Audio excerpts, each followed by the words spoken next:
पास 3 सब यूनिट्स होते हैं, तो एक अटैच होता है एक्टिन से, एक अटैच होता है कैल्शियम आयन से और एक अटैच होता है ट्रोपोमायोसिन से। यहाँ पे हम ये लिख देंगे कि ये जो स्पेसिफिक फंक्शन है इसका ये है कि ट्रोपोनिन सी अटैच होता है। ये आपकी बुक में लिखा हुआ है, मैंने पढ़ा नहीं था असल में क्योंकि ये हमारी बुक में नहीं लिखा हुआ था। ये आपकी बुक में लिखा हुआ है, पहले बुक में नहीं लिखा हुआ था। ट्रोपोनिन सी बाइंड होता है कैल्शियम से, ट्रोपोनिन आई बाइंड होता है एक्टोमायोसिन से, इंट्रैक्शन होती है। और ट्रोपोनिन, एक्टोमायोसिन का मतलब है एक्टिन और मायोसिन की दोनों की फिलामेंट। और ट्रोपोनिन टी है वो बाइंड होता है ट्रोपोमायोसिन से। जो ऑर्गेनाइजेशन है ना एक्टिन और मायोसिन फिलामेंट्स की, वो अल्टरनेटिंग होती है लाइट और डार्क। आप ये कहते हैं कि हमारे पास 2 बैंड्स होते हैं, एक होता है डार्क और एक होता है लाइट। हमारे मसल्स में 2 बैंड्स होते हैं, एक लाइट और एक डार्क, जिसकी वजह से हमें कॉन्ट्रैक्शन पता चल रही होती है। तो ये जो डार्क बैंड होता है इसको हम ए बैंड कहते हैं और इसको हम एन आइसोट्रॉपिक भी कहते हैं क्योंकि ये पोलराइजिंग होता है। जबकि जो लाइट बैंड है उसको हम आई बैंड कहते हैं और ये नॉन पोलराइजिंग होता है, इसको हम आइसोट्रॉपिक भी कहते हैं। नॉन बैंड के पास मायोसिन भी होता है और एक्टिन भी होता है, जिसमें हम कहते हैं कि मोस्टली मायोसिन होता है जबकि थोड़ा सा पार्शली होता है एक्टिन। जबकि आई बैंड होता है ना, इसके पास सिर्फ और सिर्फ एक्टिन प्रोटीन होती है। तो हम अब जोन की बात करेंगे, अभी हम डायग्राम से देखेंगे ना तो पता चल जाएगा आपको। एस जोन ब्राइटेस्ट पोर्शन है ए बैंड का। ए बैंड था हमारे पास, इसमें मायोसिन भी था और एक्टिन भी था, और इसमें जो ब्राइटेस्ट पोर्शन है वो एस जोन होता है जो कंटेन करता है सिर्फ और सिर्फ मायोसिन। ये आप देख सकते हैं, ये मायोसिन है, ये एक्टिन फिलामेंट है, ये एक्टिन फिलामेंट है और इसमें बीच में मायोसिन है और मायोसिन के बीच में एस जोन होगा।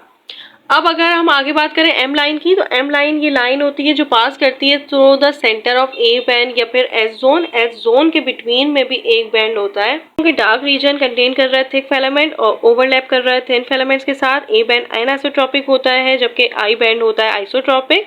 मायोसिन फिलामेंट्स के पास कनेक्ट करता है, मायोसिन फिलामेंट कनेक्ट हो रहा होता है एम लाइन या डिस्क से भी, जिसको हम मायोसिन प्रोटीन कह रहे हैं, मायोमेसिन प्रोटीन। और ए बैंड स्लाइटली लाइटर होता है, इसका मिडिल रीजन एस जोन होता है। अभी हम आगे पढ़ेंगे ना, हम इसे डायग्राम से पढ़ेंगे sarcomere of skeletal muscle, then आपको पता चल जाएगा।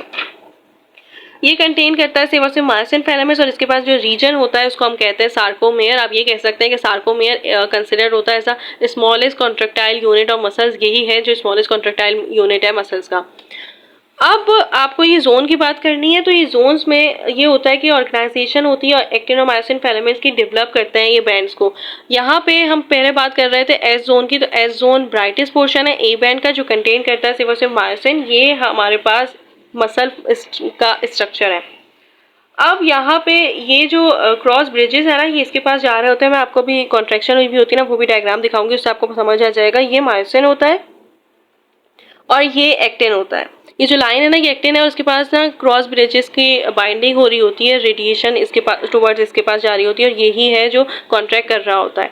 तो ये एक्टिन होता है और एक्टिन का जो जिसके पास सिर्फ और सिर्फ मायोसिन है, ये एस जोन होता है क्योंकि इसके पास सिर्फ और सिर्फ मायोसिन है। ये ब्राइटेस्ट पोर्शन है सार्कोमेयर, ब्राइटेस्ट पोर्शन है मसल्स का। जोन का मिडिल पार्ट होता है ना, लाइन जो पास कर रही होती है through the centre of S zone, वो होता है एम लाइन। यहाँ पे एम लाइन की जिक्र है, ये रहा, ये एच था और एच के बिटवीन में एम लाइन होती है। अब अगर हम आई बैंड की बात करें तो आई बैंड हमने कहा था कि आई बैंड वो होता है जिसके पास सिर्फ और सिर्फ एक्टिन प्रोटीन होता है, तो ये एक्टिन प्रोटीन है तो ये आई बैंड हो गया। सही है, ये एक्टिन प्रोटीन यहाँ से आ रही है ना, इसके पास क्रॉस ब्रिजेस रेडिएट हो रही होती है और यहीं से बाइंडिंग हो रही होती है, तो ये जो ए बैंड है इसके पास ये आई बैंड हो गया। एक और बात है, आई बैंड हम बात कर चुके हैं, मायोसिन फिलामेंट्स ये है, ये एक्टिन है और ये एस जोन है जिसके पास ब्राइटेस्ट पोर्शन है, मायोसिन सिर्फ कंसिडर करता है और इसके पास एम लाइन है। लाइक एस जोन का जो लाइन है पास हो रहा है वो एम लाइन होती है। अब जेड लाइन की बात करते हैं, तो जेड लाइन का याद रखिएगा कि वो जो एरिया होता है बिटवीन 2 सक्सेसिव जेड लाइन, वो होता है सार्कोमेयर। जेड लाइन को हम ये कहते हैं कि ये वो लाइन है जो पास कर रही होती है through the centre of I band. यहाँ पे जेड लाइन और जेड लाइन के बाद वापस से शुरू हो रहा होता है सार्कोमेयर का। लाइक एरिया है ना जो सक्सेसिव जेड लाइन के बिटवीन, वो होता है सार्कोमेयर। यहाँ पे जेड लाइन है, ये बिल्कुल खत्म हो गया, फिर वापस से वही सार्कोमेयर का एरिया स्टार्ट हो गया। तो आपको ऐसे याद रखना है कि जो सार्कोमेयर है वो एरिया है बिटवीन 2 सक्सेसिव जेड लाइन, या हम ये कह सकते हैं कि ये वो लाइन है जो पास कर रही होती है through the centre of I band. ये आई बैंड था और ये आई बैंड है, आई बैंड के बिटवीन में लाइन है वो है जेड लाइन। तो आई होप समझ आ गया होगा। ये असल में थोड़ा सा वो है, सार्कोमेयर स्केलेटल मसल्स का ये होता है कि ये पूरा सार्कोमेयर आ गया क्योंकि आई बैंड से आई बैंड तक सार्कोमेयर आ गया, जेड से जेड। जेड से जेड सार्कोमेयर होता है। ये जेड है, ये जेड लाइन है, ये जेड लाइन है। तो जेड लाइन से जो एरिया होता है between two successive Z line वो सार्कोमेयर होता है। ये सार्कोमेयर आ गया। और इसके बिटवीन में हमारे पास एक्टिन और मायोसिन होते हैं। मायोसिन और एक्टिन में जोन्स होते हैं। जो सिर्फ और सिर्फ मायोसिन को वो कर रहा होता है, ब्राइटेस्ट पोर्शन होता है आई बॉन्ड का, जो सिर्फ और सिर्फ मायोसिन कंटेन कर रहा होता है वो एस जोन होता है। और एस जोन के बिटवीन में एक और लाइन होती है जो सेंटर को पास कर रही होती है, वो एम लाइन होती है। यहाँ पे मायोसिन मॉलिक्यूल्स का रीजन भी बताया हुआ है, एक्टिन और मायोसिन फिलामेंट्स को बताया हुआ है। यहाँ पे आप ये देख सकते हैं, यहाँ पे 2 हेड है और ये नेक इसका ये अलग से एक निकाला है और ये दिखाया है। ये 2 हेड हो गए, ये 2 हेड है, ये 2 नेक है और ये 2 टेल है। तो ये ट्विस्ट हो रहा है अराउंड ईच अदर। तो ये हो गया मायोसिन का। अब अगर हम यहाँ देखें तो ये मायोसिन बाइंडिंग साइट है और ये कैल्शियम +2 आयंस है, ट्रोपोनिन कॉम्प्लेक्स है, एक्टिन भी है और ट्रोपोमायोसिन है। तो ये एक्टिन का है। तो ये था इसका स्ट्रक्चर, मायोसिन और एक्टिन फिलामेंट। यहाँ पे एक्टिन और मायोसिन दिया हुआ है। ए बैंड, आई बैंड के पास सिर्फ और सिर्फ एक्टिन है, ये ए बैंड है। ये एक्टिन फिलामेंट जिसके पास थिन है, मायोसिन फिलामेंट थिक होती है। Z line sarcomere, Z line successive जो एरिया है between two successive Z line उसको हम कहते हैं सार्कोमेयर। ये स्केलेटल मसल फाइबर्स हैं, सार्कोप्लाज्मिक रेटिक्यूलम है जो स्टोर कर रहे होते हैं कैल्शियम प्लस आयंस को। और ये सार्कोप्लाज्मिक रेटिकुलम बताया हुआ है, ये माइटोकॉन्ड्रिया है। ये सार्कोलीमा जो मेम्ब्रेन है, ये thick filament myosin, thin filament actin, myofibrils. याद रखिएगा कि मसल्स में मसल बंडल्स होते हैं, फेसिकल्स होते हैं, देन मसल फाइबर्स होते हैं। मसल फाइबर्स में फिब्रिल्स, फिब्रिल्स में होते हैं मायोफिब्रिल्स और मायोफिब्रिल्स में होते हैं मायोफिलामेंट्स जिसमें थिक और थिन प्रोटीन आ जाती है, मायोसिन और एक्टिन। और फिर इसमें बैंड की बात करी जा रही है जिसकी वजह से हमें पता चलता है कॉन्ट्रैक्शन और रिलैक्सेशन।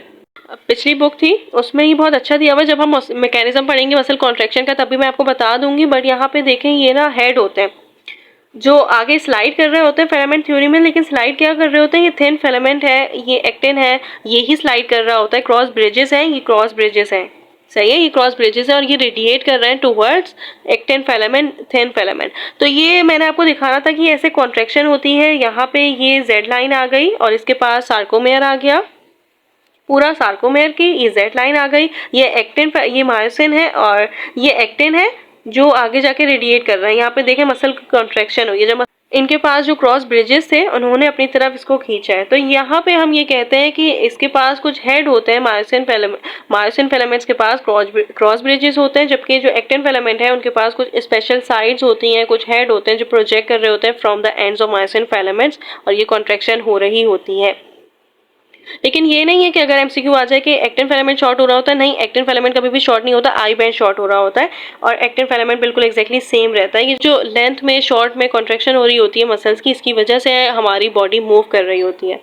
एक और डायग्राम है, ये भी देख लें, ये बॉडी का मसल लिया है, इसमें मसल बंडल्स हैं, ये शीट दिखाई गई है। अब मसल बंडल में मसल फाइबर्स हैं, मसल फाइबर्स में मायोफिब्रिल्स होता है, मायोफिब्रिल्स में माइक्रोफिलामेंट्स होते हैं।